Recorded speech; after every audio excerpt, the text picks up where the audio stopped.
When we speak of training the mind to achieve anything, we must begin with the foundational understanding that the mind is not simply a collection of thoughts, impulses, and reactions.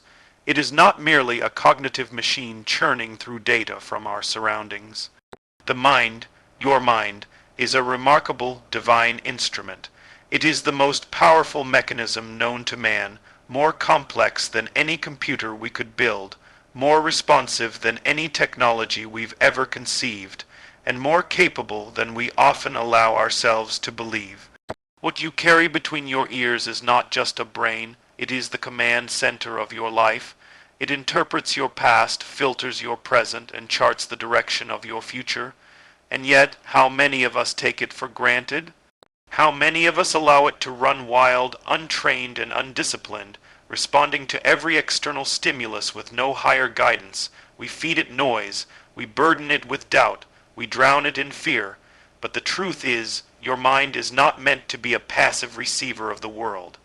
It is meant to be a master architect, building the world you envision. I have long believed, and have said many times, that we become what we think about. That single idea, taken seriously, can change the entire trajectory of your life. For if you accept that premise, then it follows that your mind, when properly directed, can lead you toward anything you desire, be it health, happiness, wealth, influence, or fulfillment.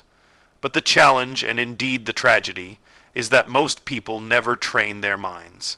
They allow their environment, their upbringing, their limitations, and their fears to shape their thinking, and consequently, their minds become mirrors of the world around them, rather than the molders of the world ahead of them. Let me offer you this image. Imagine a rich, fertile field, one that could grow anything you plant in it. Whether you sow corn or poison, the soil doesn't discriminate. It will return to you exactly what you plant. That's your mind. It doesn't care whether your thoughts are constructive or destructive. It doesn't judge the nature of your beliefs. It simply takes what you continually feed it, waters it with your attention and emotions, and allows it to grow until it becomes your reality. The difference between mediocrity and greatness, between frustration and fulfillment, between aimlessness and achievement, is how you cultivate the garden of your mind. Do you fill it with seeds of possibility, of purpose, of gratitude, of growth? Or do you scatter seeds of doubt, bitterness, resentment, and fear? You cannot plant weeds and expect roses. You cannot dwell on failure and expect success. You cannot entertain powerlessness and hope for progress. Training your mind begins with awareness. Awareness that you are not your thoughts. You are the thinker of your thoughts. And the moment you realize that, you step into a higher realm of personal authority. You become the master rather than the servant. From there, the work becomes deliberate. It becomes intentional. You begin to choose your thoughts as carefully as you choose the clothes you wear, the company you keep, the values you live by. Because your thoughts determine your direction, and your direction determines your destiny. When you recognize that your mind is a divine instrument, a gift of astonishing power, you begin to treat it with reverence. You guard what enters it, you filter what lingers in it, and most of all, you learn to command it, not with force but with clarity, not with chaos but with vision, because once the mind is properly aligned, the rest of your life follows in harmony. There is no achievement without mental creation first. Everything that exists, every invention, every building, every system first existed in the invisible realm of the human mind. The Wright brothers first flew in their imagination. Edison first saw light not in the laboratory, but in the recesses of his mind. Carnegie, Rockefeller, Ford. They all succeeded because they first trained their minds to hold a vision, to believe in it, to act in alignment with it. And so I ask you, what are you holding in your mind today? Is it worthy of the life you desire, or are you merely recycling the noise, the doubts, the limitations handed down by others? The mind will give you whatever you demand of it, but it must be trained. It must be guided, and above all, it must be respected. If you begin today, just today, by treating your mind as the most precious tool you possess, by watching your thoughts, by guarding your focus, by envisioning a life of purpose and power, you will start to notice change.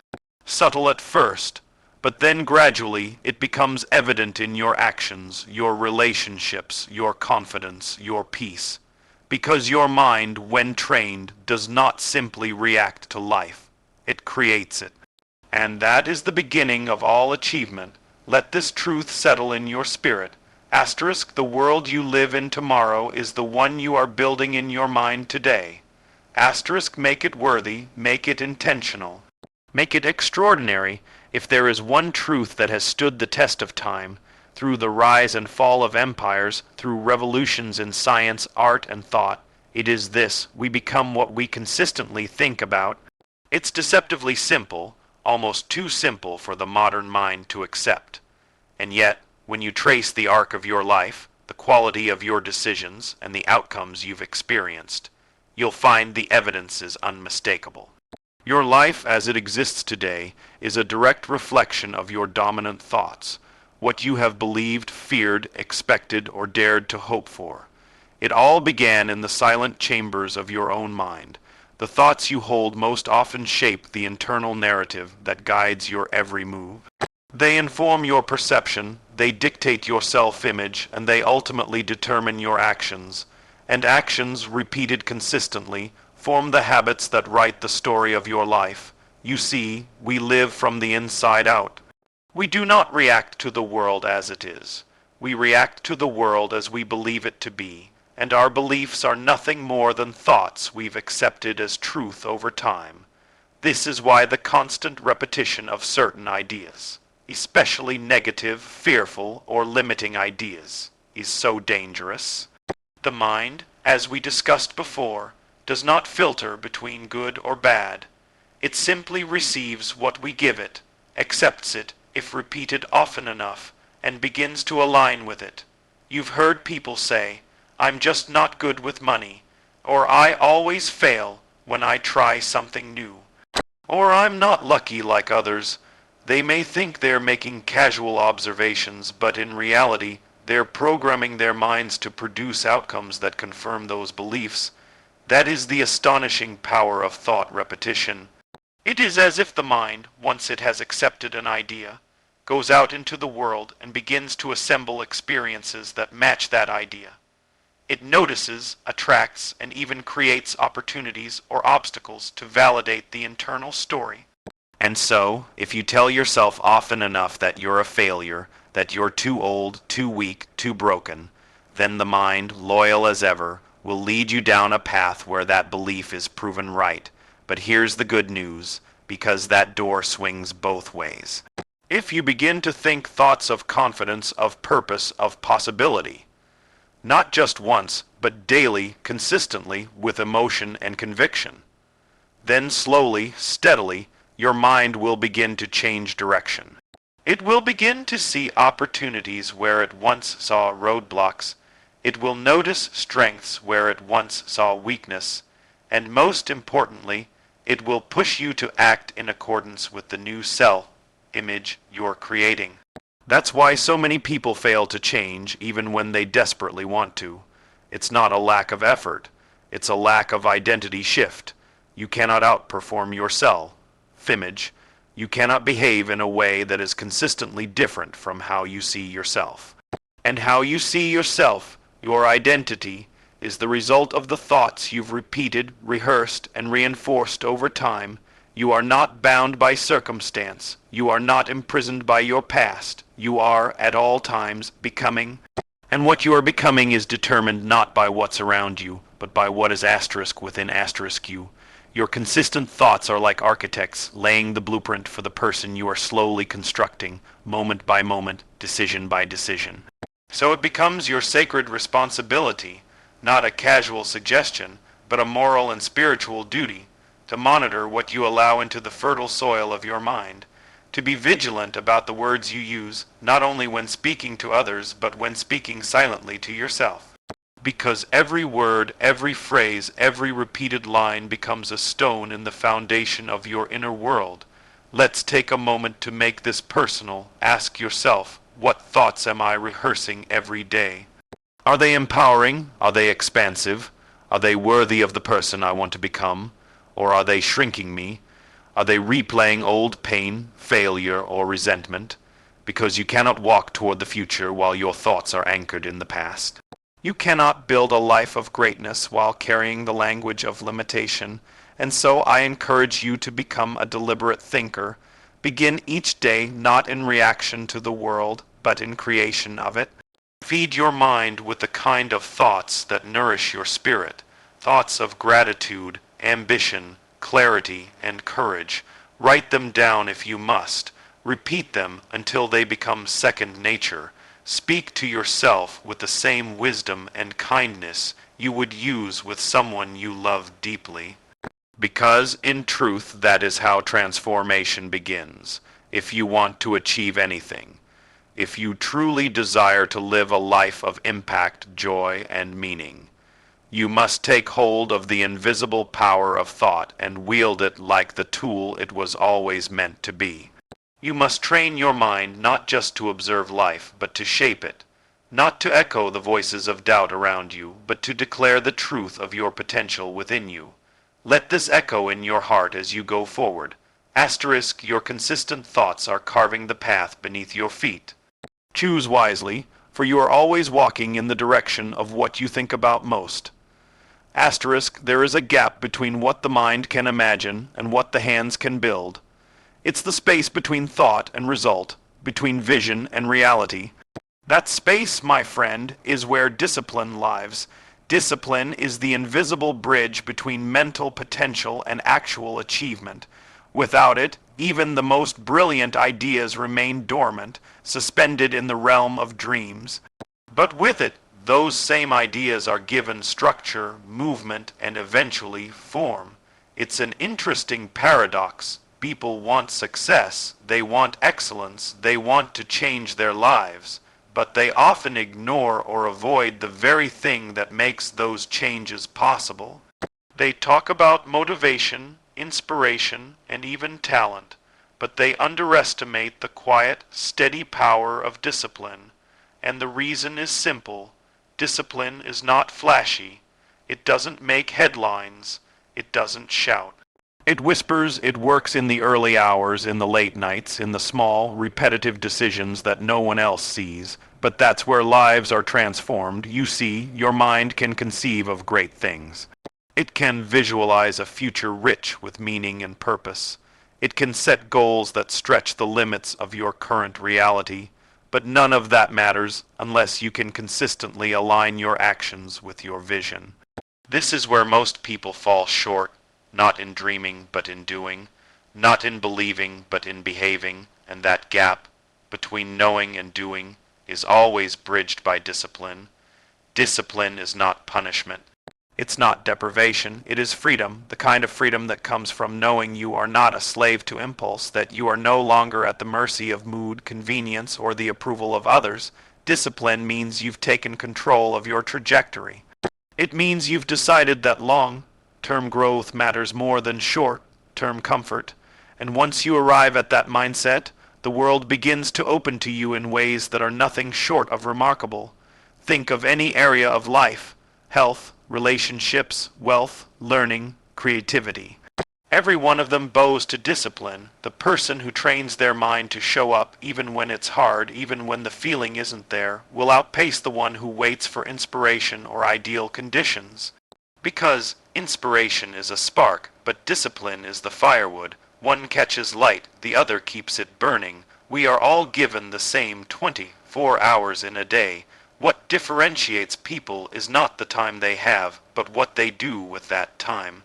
Discipline allows you to structure your day with intention. It teaches you to say no to the things that don't serve your highest purpose, so you can say yes to the things that do.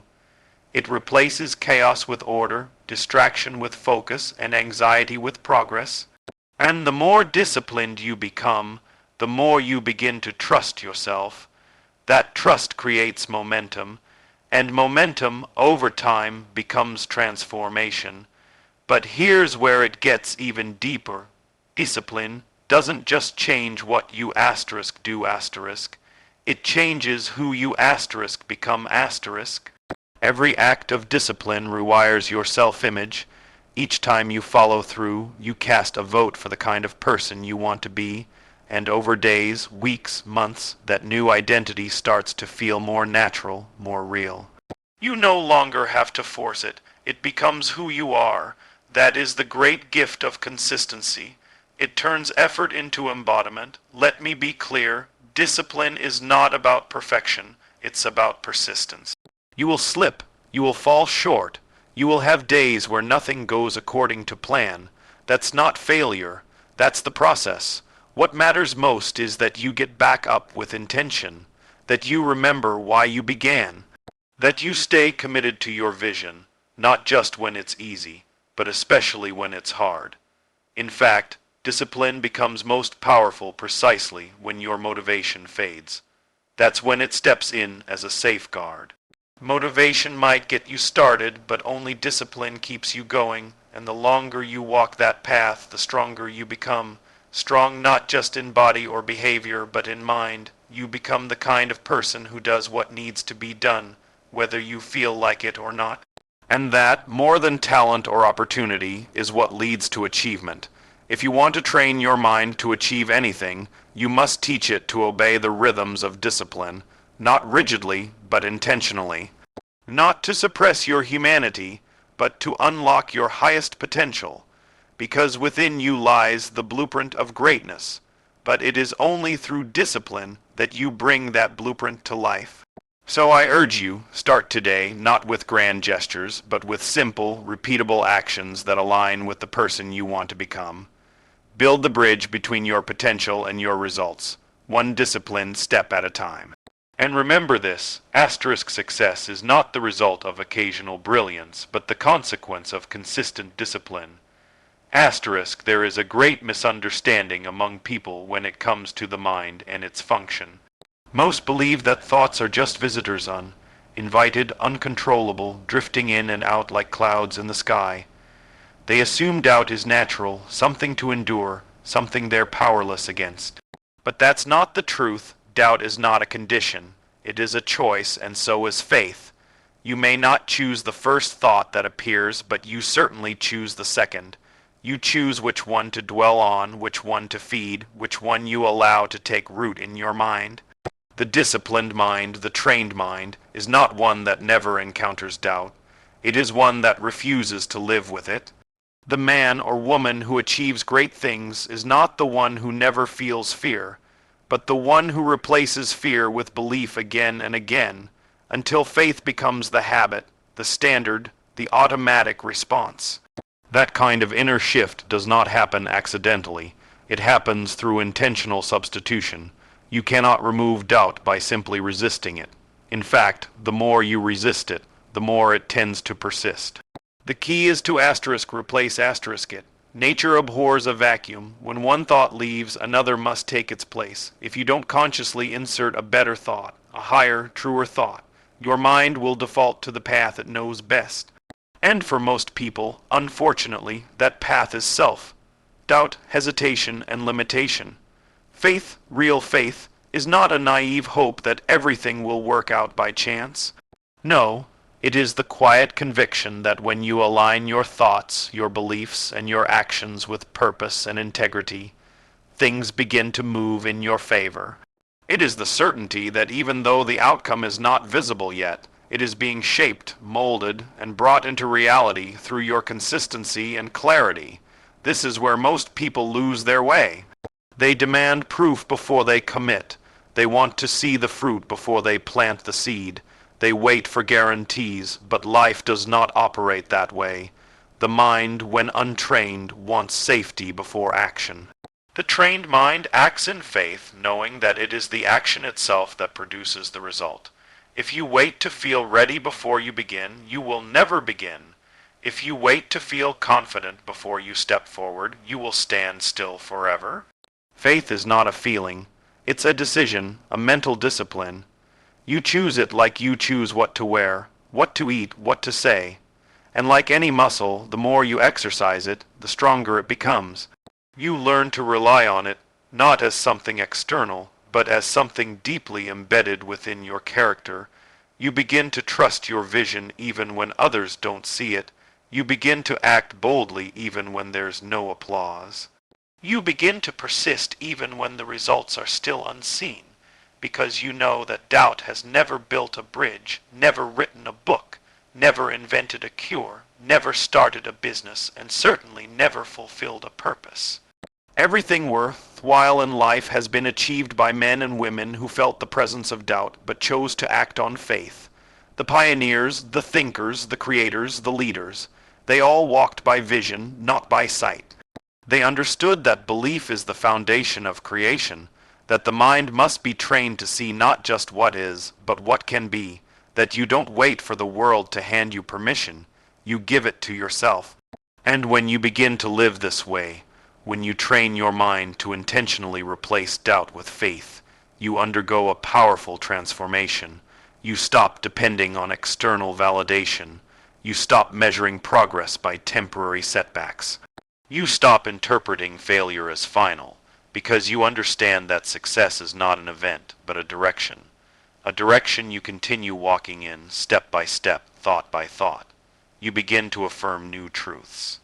Not shallow affirmations, but deep-rooted declarations that resonate with who you truly are. You say, I am capable, I am worthy, I am chosen for a purpose, I am here to build, to serve, to grow. And with each repetition, those words begin to etch themselves into your subconscious. They begin to override the voices of fear and insecurity. They begin to build a new internal structure, a mental architecture of belief, strength, and resilience. This is how the mind is trained, not in one grand moment, but in daily choices. In the decision to replace doubt not just once, but every time it shows up. In the awareness that what you believe about yourself is more powerful than any circumstance you face.